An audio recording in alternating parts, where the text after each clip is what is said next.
Bairro da Liberdade, São Paulo. Prepare-se para mergulhar na história emocionante dos imigrantes japoneses, desde a chegada ao Brasil até a construção de suas raízes e suas contribuições à nossa cultura.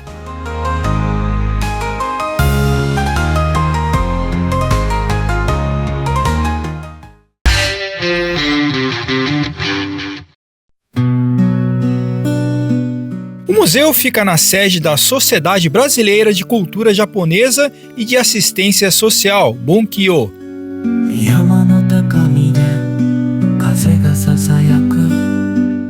Uma histórica armadura de samurai. Observe cada detalhe.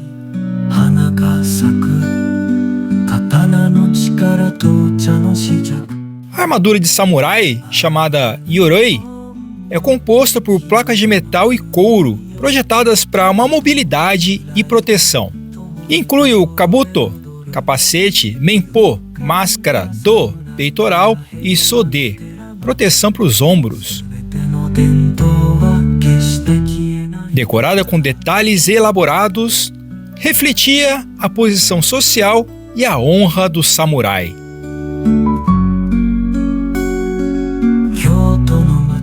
A katana era a alma de um samurai.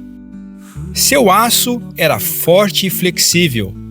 Sua lâmina curva, afiada e de corte preciso.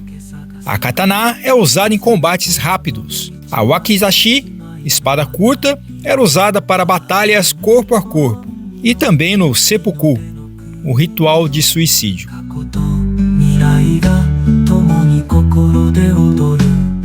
A pintura japonesa, como Nihonga e Sumie, se destaca pela simplicidade e simbolismo.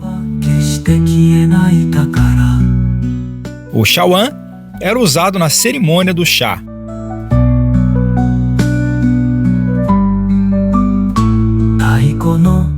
A cerâmica tradicional conecta a arte e a espiritualidade à vida diária.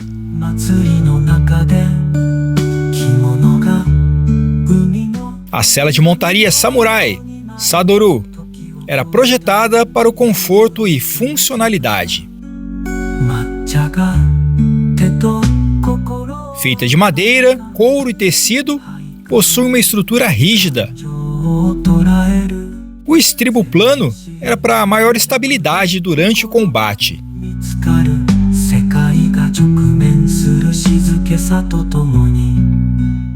A pequena almofada, futokoro, dava um pouco de conforto. A função da sela era ajudar a distribuir o peso de maneira equilibrada. O colete em seda destacava o status e também ajudava na proteção contra as flechas. A era samurai predominou entre os séculos XII ao XIX e está fortemente ligada à cultura japonesa.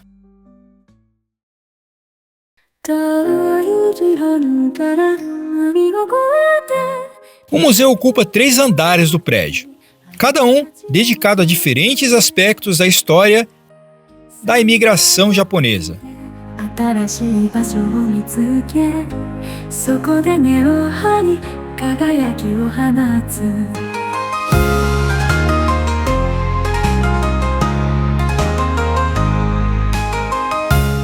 Hoje, a comunidade nipo-brasileira é uma das maiores fora do Japão. São aproximadamente 1,5 milhão de descendentes japoneses. E tudo começou com os primeiros tratados de navegação e amizade em 1895. E Ryo Mizuno, em março de 1906, firmou o primeiro contrato para trazer os trabalhadores japoneses. E em 18 de junho de 1908, a bordo do navio Kasato Maru, chegaram os primeiros 781 imigrantes japoneses ao Porto de Santos. Foi o primeiro de muitos outros navios trazendo trabalhadores para as plantações de café no interior paulista, que era a principal riqueza da economia do país no início do século XX. Estima-se que 188 mil japoneses vieram para o Brasil entre 1908 e 1941. E o museu tem um sistema de busca interativo à disposição. Após desembarcar, os imigrantes eram encaminhados à hospedaria do Brás, onde era feita a conferência da documentação e para aguardar a distribuição. Em suas bagagens, os itens típicos de sua cultura.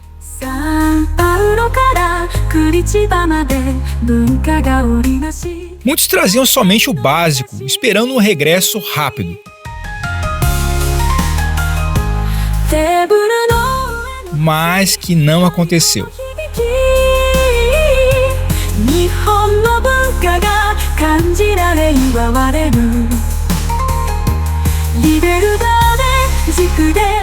As condições de trabalho eram brutais e as barreiras culturais enormes, principalmente na língua. Foram se formando as primeiras colônias em São Paulo e no Paraná. E isso foi ajudando a diminuir as dificuldades de adaptação nesse novo ambiente tão diferente e repleto de perigos.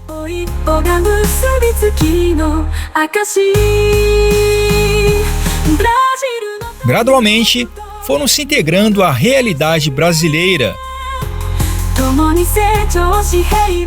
preservando suas tradições e contribuindo para a diversidade cultural do país.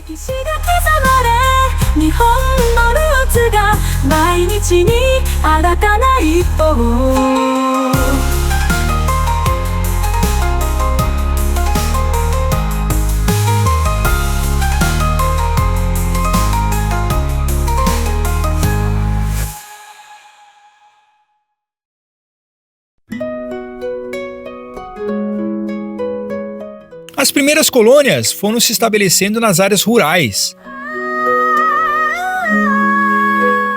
E os imigrantes iam trocando informações e desenvolvendo técnicas e instrumentos para o trabalho do dia a dia.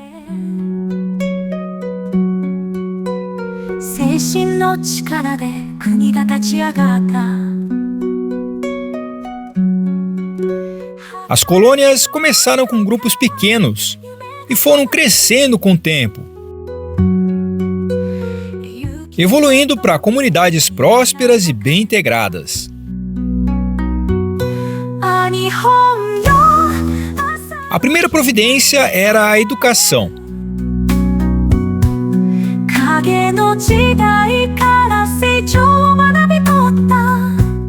A preservação dos costumes e esportes e principalmente a saúde, desenvolvendo tratamentos próprios baseados nos conhecimentos ancestrais e nas modernas técnicas da época.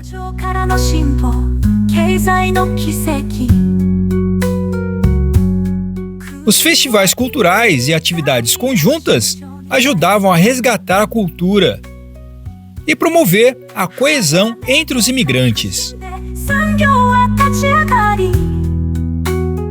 Posteriormente, outras colônias foram se instalando na região norte do país.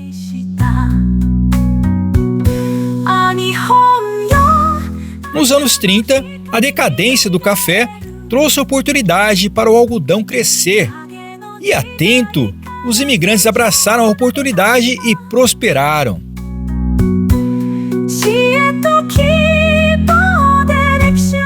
Além do algodão e rami, também se destacaram no cultivo de chá.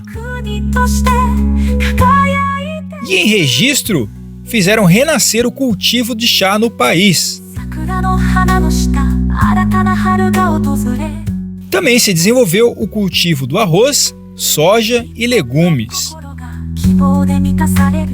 Mais uma vez, o espírito desse povo guerreiro vencia mais esses desafios. Mas, de repente, tudo isso mudou drasticamente. Com a Segunda Guerra Mundial, os japoneses no Brasil passaram a ser considerados como potencial ameaça ao país. Foi mais um período difícil, mesmo após a guerra, pois alguns radicais japoneses nas colônias não admitiam a derrota do Japão. Houve conflitos internos sangrentos, que quase comprometeram a unidade dos imigrantes.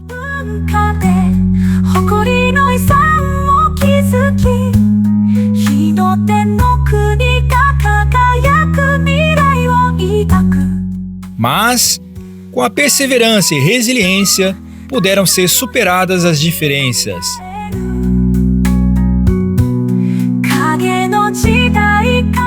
Mais um aprendizado e lição para a pacífica convivência no Brasil.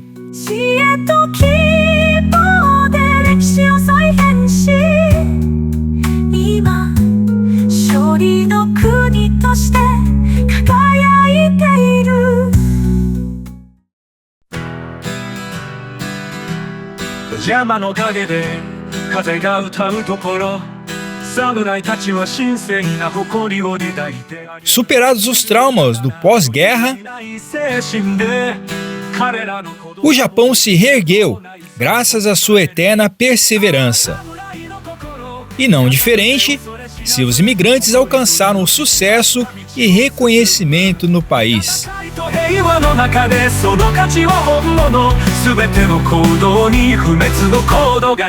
A cultura japonesa passou a ser admirada e respeitada.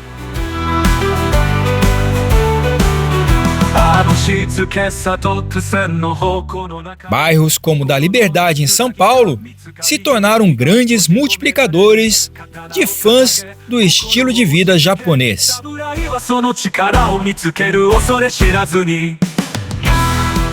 E a cultura pop cativou gerações em todo o mundo.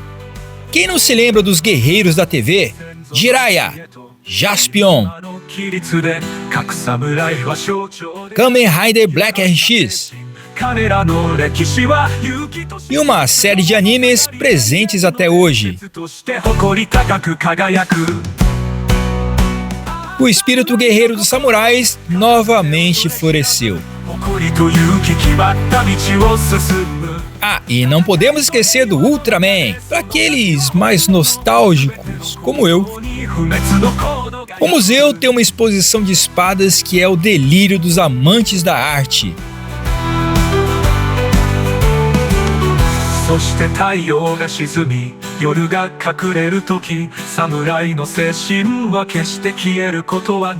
E também obras de arte feitas pelos imigrantes.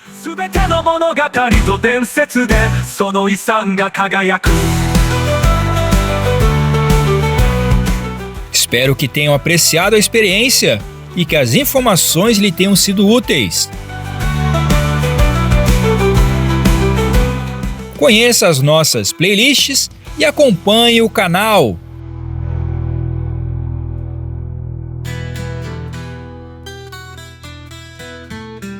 Domo arigato, matai maisho.